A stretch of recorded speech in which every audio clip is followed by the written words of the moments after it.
से पढ़ाऊँ, बुलंद आवाज से मेरे साथ मिलकर पढ़ें। अस्सलातु वस्सलामु अलैका या सल्लल्लाहु ताला अलैका वसल्लम।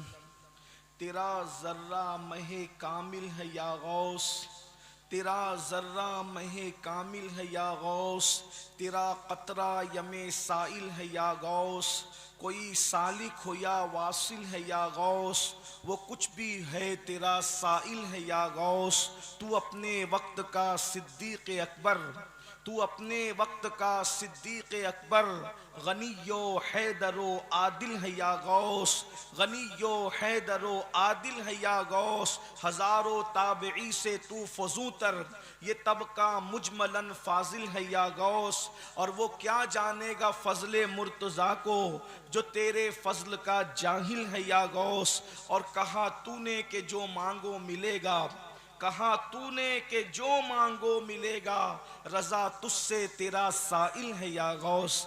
आज की ये महफिल पीराने पीर, पीरे दस्तगीर, कुतुबुल अक्ताब, गौसुल अगवास, गयासुल कौनैन सैयदना शेख अब्दुल कादिर जिलानी रदी अल्लाह तबारक व तआला अन की बारगाह में खिराज अकीदत पेश करने के लिए इनेकाद पजीर है। आपने मुझसे पेशतर हुजूर शेर अहले सुन्नत और उनसे पेशतर नबीर मुफ्ती आज़म उड़ीसा की गुफ्तगू को और भी उलमा, खुतबा और दानिश्वरों को समात कर लिया है। थोड़ा सा वक्त हमारे पास है, हमें 4:30 बजे तक कलकत्ता एयरपोर्ट पहुंचना है। उस हिसाब से हम बहुत ज़्यादा वक्त आपका नहीं लेंगे, ना आपको आजमाइश में रखेंगे। थोड़ी देर सरकार गौसियत माप की बारगाह में खिराज अकीदत पेश करना है।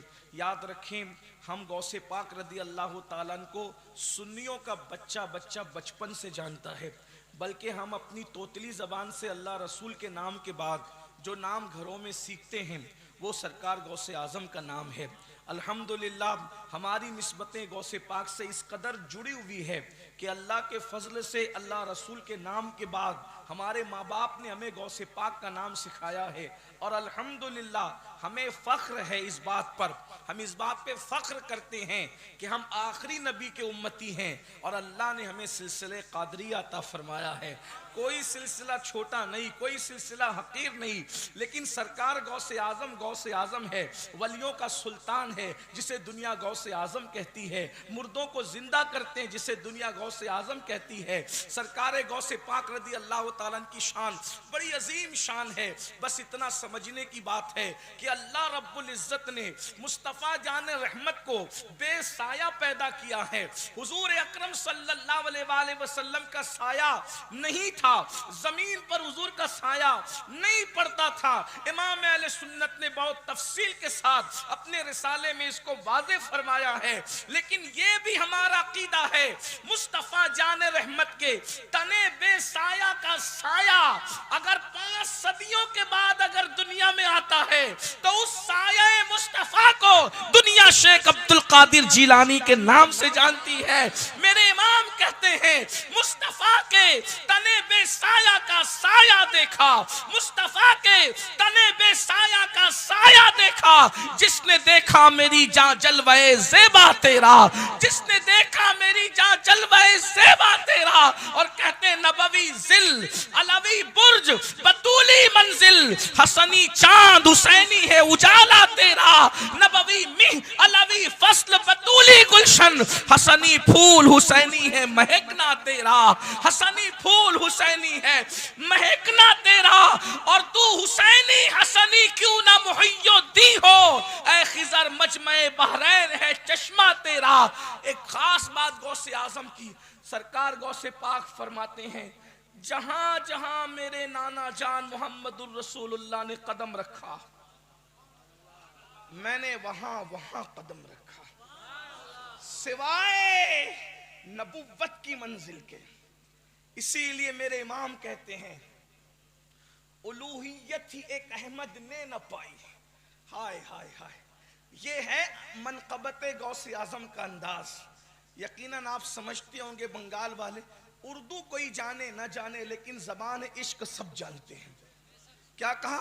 उलूहियत ही एक अहमद ने न पाई, नबुव्वत ही से तू आतिल है या गौस, नबुव्वत ही से तू आतिल है या गौस। सहाबियत फिर ताबेइयत, फिर आगे कादरी मंजिल है या गौस। और ताबईन में भी फिर थोड़ा सा कुछ अलग बयान करते हैं, कहते हैं हजारों ताबई से तू फजूतर, ये तबका मुजमलन फाजिल है या गौस।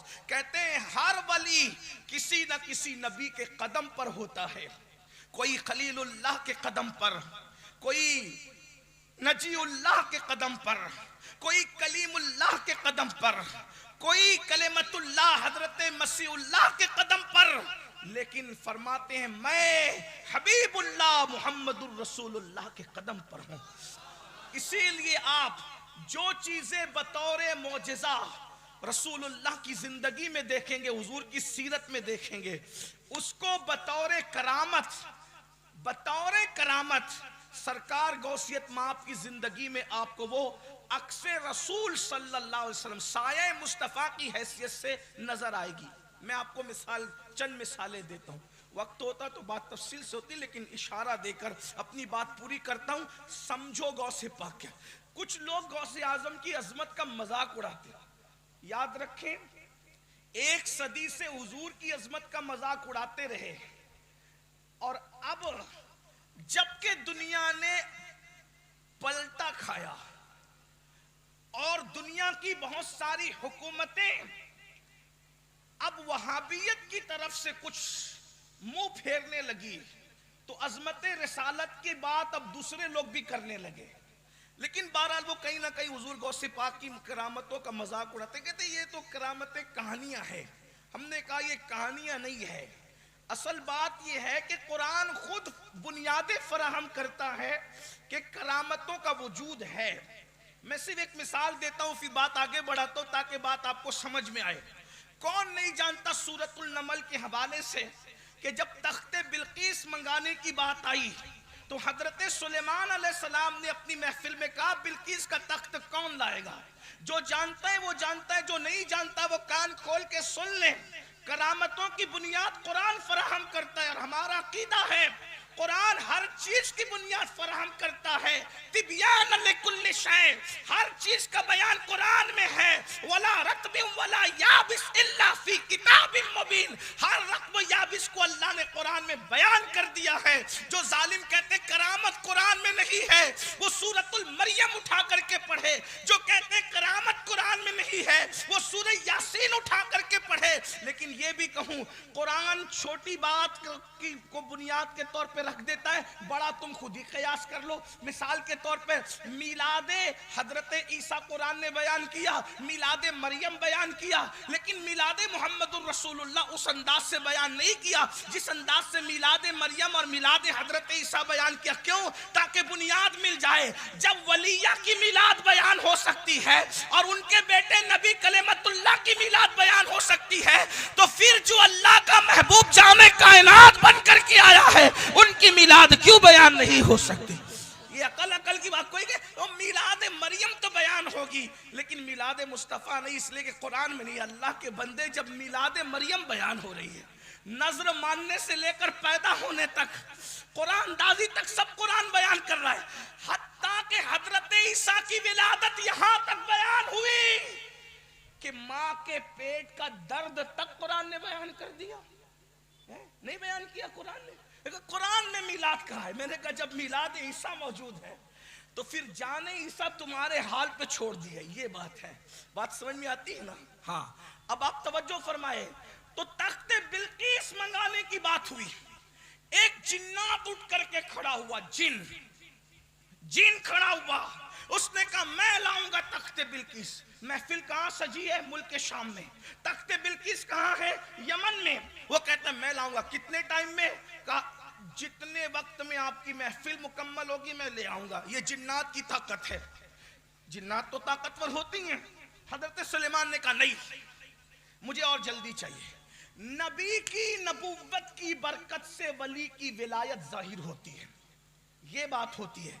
तो सुलेमान अलैहिस्सलाम के एक उम्मती खड़े हुए आसिफ इब्ने बरखिया, उन्होंने कहा सरकार मैं लाऊंगा। तुम कितने वक्त में? जिन्नात अपनी ताकत से आधे दिन में लाने की बात कर रहा है। और हजरत आसिफ जो वली हैं हजरत सुलेमान अलैहिस्सलाम की उम्मत के, वो उम्मत सुलेमान में जो वली हैं वो कहते हैं मैं लाऊंगा कितने वक्त में, का पलक के झपकते हासिल कर लूंगा, पलक के झपकते ले आऊंगा। अब मैं आपसे पूछना चाहता हूं, कुरान को मानकर मुसलमान हुए हो और कुरान ही को मानकर कोई मुसलमान होता है तो बताओ, आसिफ बिन बरखिया पलक के झपकते तख्ते बिल्किस ला रहे हैं, ला करके दे चुके हैं, हासिल कर चुके हैं। अल्लाह अकबर। मुझे बताओ, जब हजरत सुलेमान की उम्मत के वली की ताकत का ये आलम है तो जाने सुलेमान मुहम्मदुर रसूलुल्लाह की उम्मत के वली की ताकत का आलम क्या होगा। और वो सिर्फ उम्मती है, औलाद सुलेमान नहीं है, गौसे पाक तो उम्मती भी है और नबी का चहीता बेटा भी है।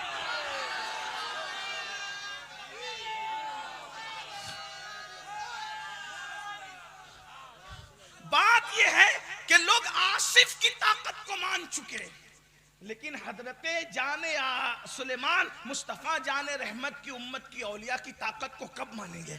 लेकिन किसी पे कान धरने की जरूरत नहीं है, मैं जल्दी जल्दी बात करता हूँ। हुजूर अलैहिस्सलाम की जिंदगी में जो चीज देखेंगे, साया मुस्तफ़ा गौसे आजम किस तरह है। देखिए, नंबर एक, हुजूर की आमद से पहले सरकार की आमद के डंके अंबिया बजाते रहे, वो आने वाले हैं, वो आने वाले। मिलाद में आपने सुना होगा, बल्कि हमारे दादा मुर्शिद हुजूर मुफ्ती आजम बयान करते हैं, रसूल उन्हीं का तो मुजदा सुनाने आए हैं, उन्हीं के आने की खुशियां मनाने आए हैं। जो चाहेंगे, जिसे चाहेंगे ये उसे देंगे, करीम है ये खजाने लुटाने आए हैं। हर नबी आते थे, कहते थे अल्लाह एक है, और कहते थे अल्लाह का हबीब आने वाला है, आखिरी नबी आने वाला है, आखिरी नबी आने वाला है, आखिरी नबी आने वाला है। अल्लाह अकबर। वो दुआए खलील बनकर आए, वो नवीदे मसीहा बनकर आए, वो अपनी अम्मी का ख्वाब बन करके आए। ये क्या है? हुजूर की शान है। अब इस पे तफसील बहुत नहीं कही जा सकती,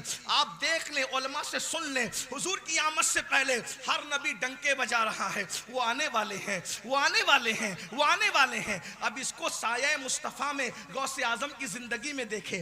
गौस पाक की विलादत से पहले औलिया डंके बजाते हैं, वो आने वाले हैं, वो आने वाले हैं, वो आने वाले हैं। अल्लाह अकबर। इमाम जाफर सादिक कह रहे हैं वो आने वाले हैं। अल्लाह अकबर। इमाम जाफर सादिक कह रहे हैं वो आने वाले हैं। जुनैद बगदादी कह रहे हैं वो आने वाले हैं। हसन बसरी कह रहे हैं वो आने वाले हैं। अल्लाह अकबर। बायजीद बुस्तामी कह रहे हैं वो आने वाले हैं।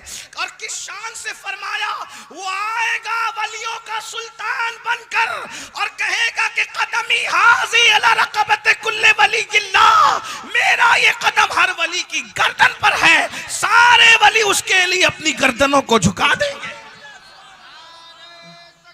गौस पाक की आमद से पहले बशारत दी गई। इसी तरीके से अल्लाह अकबर। और तवज्जो फरमाएं, रसूलुल्लाह सल्लल्लाहु अलैहि वसल्लम की उम्मत सारे नबियों की उम्मत में सबसे ज्यादा है। बोलो, बात समझ में आती है कि नहीं आती है? इस पर मैं कादरियों को, सुन्नियों को नहीं कहूंगा कि बोलो सुभान अल्लाह, इसलिए कि आशिक भी यार गौस पाक के नाम पर तो मुर्दे भी बोलते हैं। हाँ, बंगाल वालों, अगर तुम चुप रहो तो फिर तकरीर मुकम्मल हो जानी चाहिए, खत्म होनी चाहिए। और अगर सुनना चाहते हैं तो फिर ऐसे बुजुर्गों की बात मुर्दा दिली से नहीं सुनी जाती। अगर करीब से कोई गुजरे तो उसको पता चले कि वाकई किसी साहिब जिक्र का जिक्र हो रहा है और जिंदा लोग महफिल सुन रहे हैं।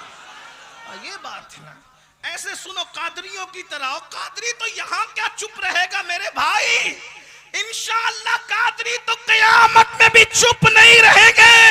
लोग देखेंगे हमारे नबी का जलवा भी और हमारे मुर्शिद का जलवा भी।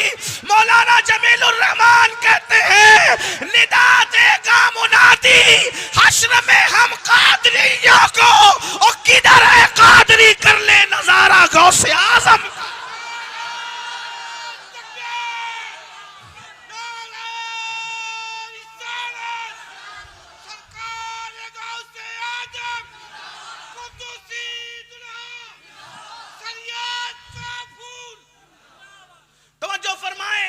रसूलुल्लाह की उम्मत सबसे सबसे ज्यादा है तमाम अंबिया में। फरमाते हैं 80 सफ़े होंगी तमाम अंबिया किराम की सबकी मिलाकर, अकेले 40 सफ़े मुस्तफ़ा जान रहमत की उम्मत की होगी।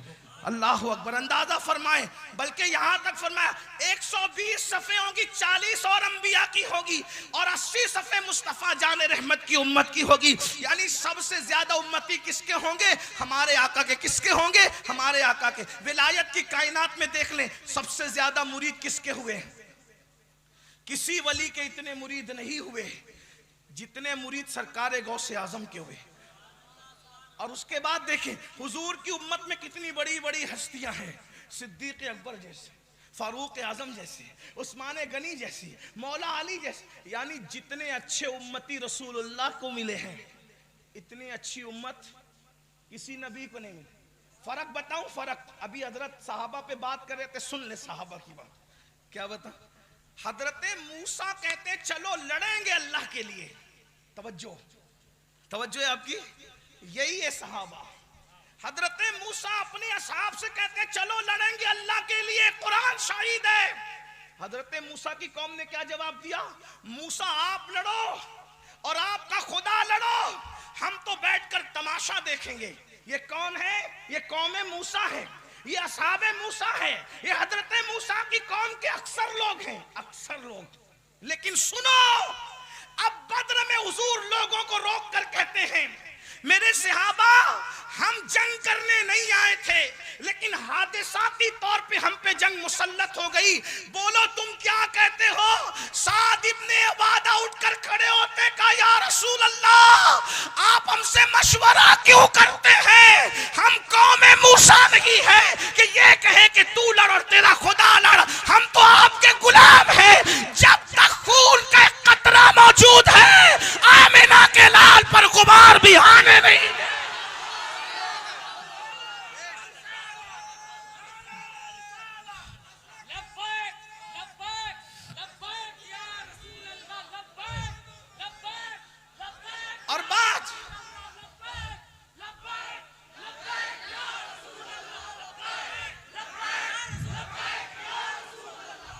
और बात असहाबे रसूल की आई है, तो बंगाल वालों ये भी सुन लो सब मिल करके।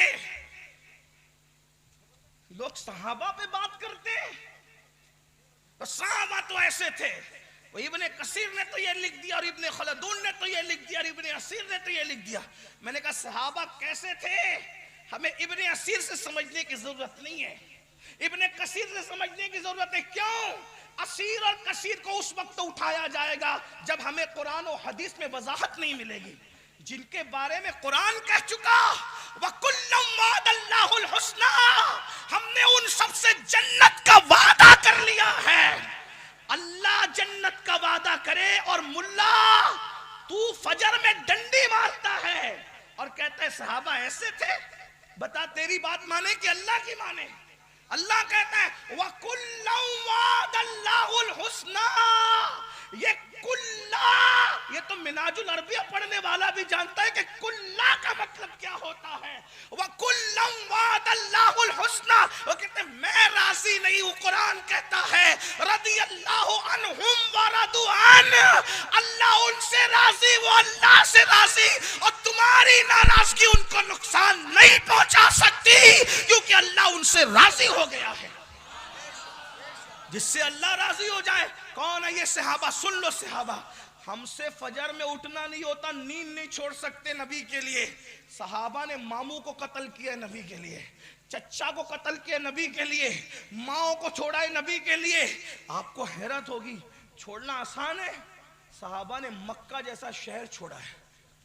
लोग घर छोड़ के जलसे में नहीं आ सकते नबी के लिए और सहाबा पे बकबक करते हैं। सहाबा ने क्या छोड़ा? मक्का जैसा शहर जिसमें काबा है, जिसमें जमजम है, जिसमें हतीम है, जिसमें मकाम इब्राहिम है और जिसमें सफा मरवा है, अल्लाह का घर है। नबी ने कहा छोड़ो, सहाबा ने पीठ कर दी काबे की तरफ। कोई नहीं रहा मक्के में। क्यों? ऐ काबे का काबा, हमें काबे से क्या लेना? जुमले पे गौर करें, हमें काबे से क्या लेना? कब तक? जब तक तू पुष्ट कर दे, जब तक तू पुष्ट कर दे, जब तूने पुष्ट कर दी तो हमने भी पुष्ट कर दी, और जब तूने रुख कर लिया तो नमाज खत्म होने का इंतजार भी नहीं किया। अब खुदा की नमाज बाद में होगी, पहले रुख काबतुल्लाह की तरफ होगा। काबा तो अहम था, अहम है, अहम रहेगा, लेकिन इम्तिहान की बात थी, तुम्हारा रुख हुजूर की तरफ होता है या तुम्हारा रुख काबे की तरफ होता है। सहाबा ने बताया, ओ जाने आलम, अगर तू रुख फेर ले काबे से तो हम भी फेर ले। क्यों? इसलिए कि हमें तो ये इम्तिहान देना है ना कि काबे का कौन है और काबे के काबे का कौन है। काबे वाला वही है जो काबे के काबे वाला है। असल बात यही है, असल बात। वरना मुतवल्ली काबा तो बनकर बैठे थे ना, वो कहते थे हम हैं काबे के मुतवल्ली। कुरान ने कहा काबे का मुतवल्ली होना अहम नहीं है, रसूलुल्लाह की वफादारी अहम है। तो बात दूर नहीं निकले, मैं आपसे अर्ज कर रहा हूं, अंदाजा करें, हजरते तलहा ने अपने बाप को कत्ल कर दिया। तवज्जो करना, ये उनकी कुर्बानी नहीं है।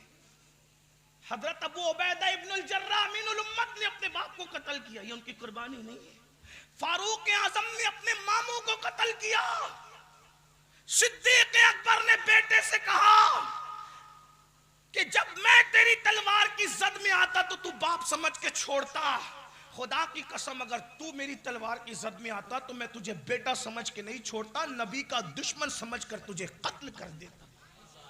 ये उनकी कुर्बानियां नहीं है। जो लोग बैठकर इस्तिंजा करने की सुन्नतें न जाने वो इन सहाबा पर बकबक करते हैं। आपसे पूछना चाहता हूं, कुछ तो सोचो, हमने दीन को दिया क्या है? आज मुसलमान होना बड़ी बात है, लेकिन एक बात कहूं, जो मुसलमान होता है उसको इज्जत मिलती है, जो मुसलमान होता है उसको नजराने मिलते हैं, उसे अजमत मिलती है। जो फजाइलुन नबी के जलसे पढ़ता है उनको खाना भी मिलता है, पेट भी भरता है, नजराने मिलते हैं। सिद्दीक अकबर ने उस दिन फजाइल रिसालत पढ़े थे, जिनको नजराने में क्या मिला था बताऊं आपको? अल्लाह अकबर, तवज्जो फरमाए। अगर नजर इसी का नाम है कि किसी काम के करने के एवज में दिया जाए तो फिर सिद्दीक अकबर की नजर सुन ले। सबसे पहला खतीब जिसने अजमत रिसालत खुल करके पढ़ी है काबतुल्लाह की दीवार से पीठ लगाकर, वो कोई और नहीं है, उसे दुनिया अफजलुल बशर बादल अंबिया सैयदना सिद्दीक अकबर के नाम से जानती है। आज तो जिनके दिल रसूलुल्लाह के लिए छोटे वो भी अजमत रिसालत बयान कर रहे हैं क्योंकि मिल माल रहा है। लेकिन जिस दिन सिद्दीक ने अजमत पड़ी थी रसूलुल्लाह की, उस दिन सिद्दीक अकबर को पत्थर मारे गए थे, चप्पलों से मारा गया, जूतों से, पैरों से मुंह कुचला गया था, और इतना मारा गया था कि अधमरा छोड़कर भाग गए थे। लेकिन आपको बताऊं, सिद्दीक बेहोश है, कई दिन तक होश आया, आंख खुली, मां और पूरा खानदान खड़ा था। अगर इंतकाल कर जाए तो उनसे बदला लेंगे, होश आ जाए तो पूछेंगे करना क्या है। जब आंख खुली तो लोगों ने कहा अबू बकर कैसे हो? कोई जवाब नहीं दिया। दूसरा सवाल खुद कर दिया, पहले ये बताओ मेरा आका कैसा है? अगर आका सलामत है तो मेरा सब कुछ सलामत है। लोग गुस्से में घर चले गए, हमें इसकी जान की पड़ी, ये तो किसी और के चक्कर में है। सब गए लेकिन माँ नहीं गई। माँ होती है। माँ बैठी ने कहा बेटा दूध तो पी ले। कहा माँ जब तक चेहरे रसूल नहीं देखूंगा ना कुछ खा सकता हूँ ना कुछ पी सकता हूँ। इस कुर्बानी को उम्मत भूल गई, फरामोश कर गई इन कुर्बानी। आप बकबक करेंगे, हम गुफ्तगू करेंगे उनके किरदार पर जिनके लिए रसूलुल्लाह फरमाए अल्लाह अकबर, मेरे बाद कोई नबी होता तो उमर इब्ने खत्ताब होता, जिसको शैतान रास्ता देख करके रास्ते से, जिसको देखकर शैतान अपना रास्ता बदल दे, वो उस्मान ज़ुन्नूरैन जिसके निकाह में रसूलुल्लाह की दो शहजादियां आई, उनके किरदार पे हम बात करेंगे। बताओ ना मुसलमानों, आप अपनी बेटी देते हो, किसको देते हो? शराबी को देते हो। शराबी भी शराबी को अपनी बेटी नहीं देता, जुआरी भी जुआरी को अपनी बेटी नहीं देता, बेनमाजी भी जानी को अपनी बेटी नहीं देता। जब तुम दामाद इतना किरदार देख करके देते हो तो सैयदुल मासूमीन ने जो 2 मर्तबा जिसको अपना दामाद बनाया है, उस उस्माने गनी का किरदार रसूलुल्लाह ने कैसा देखा होगा। और एक खास बात अर्ज करूं, हजरत साहब बेटी दे तो हाल और माजी देखकर दे सकते हैं, मुस्तकबिल पर हजरत साहब की बज़ाहिर कह रहा हूं, बज़ाहिर नजर नहीं है, लेकिन सैयदुल मासूमीन का तो हाल ये है कि माजी भी उनके सामने हाथ बांधे खड़ा है, हाल भी वहां बेहाल है और मुस्तकबिल भी वहां हाल की सूरत में है। मेरे इमाम तो ये कहते हैं अल्लाह अकबर, शश जहत संत मुकाबिल शबो रोज एक ही हाल, धूम व नज्म में है आपकी बिनाई की, जिसकी निगाह से खुदा की जात न छुपी उसकी निगाह से कयामत तक के हालात कैसे छुप सकते हैं। जब उस्माने गनी को दामाद बनाया और एक मर्तबा नहीं बल्कि दो मर्तबा बनाया, तो उस्मान का माजी भी देखा, हाल भी देखा, मुस्तकबिल भी देखा, तब अपनी बेटी दी है। आपसे पूछता हूं, जब रसूलुल्लाह ने जिसको बेटी के लिए मुंतखब किया, और एक बात और अर्ज करूं, सिर्फ दो पे इक्तिफा नहीं किया, बल्कि जब दूसरी शहजादी चल बसी तो कहा काश मेरे घर में 40 बेटियां होती और एक के बाद एक इंतकाल करती जाती तो मैं 40 के बाद 40 के 40 एक के बाद एक उस्माने गनी के निकाह में देता चला जाता। आपसे पूछता हूं, उन पे हम बात करें। और फिर जब बात मौला मुश्किल कुशा की आती है, फिर अली तो अली है ना, अखी रसूल, ज़ौजे बतूल, इमामुल मशारिक वल मगारिब, हल्लाल मुश्किलात वन नवाइब, सैयदुल औलिया सैयदुस सादात, इन पे कौन बात करेगा? काजी सनाउल्लाह पानीपती अपनी किताब में लिखते हैं तफसीर मजहरी में कि दौरे आदम से लेके आज तक जो भी वली बना है वो फैजान अली से वली बना है। जब अली नहीं आए थे तब भी लोगों को वली बनाते थे, जो आने से पहले वली बनाता है उसकी विलायत का अंदाजा कौन कर सकता है? अरे अली वो है आसिफ बिन बरखिया की करामत पर सर धुनने वालों, जिसने आसिफ को वली बनाया है उसको अली इब्ने अबू तालिब कहते हैं। कभी दीवार हिलती है, कभी दर कांप जाता है, अली का नाम सुनकर अब भी खैबर कांप जाता है। आजकल लोगों को नारे हैदरी से भी ज्यादा तकलीफ है, और नारे हैदरी लगाता है, ये उधर तो नहीं हो गया। मैंने कहा नारे हैदरी लगाना ये मर्दों का काम है, मर्दों का।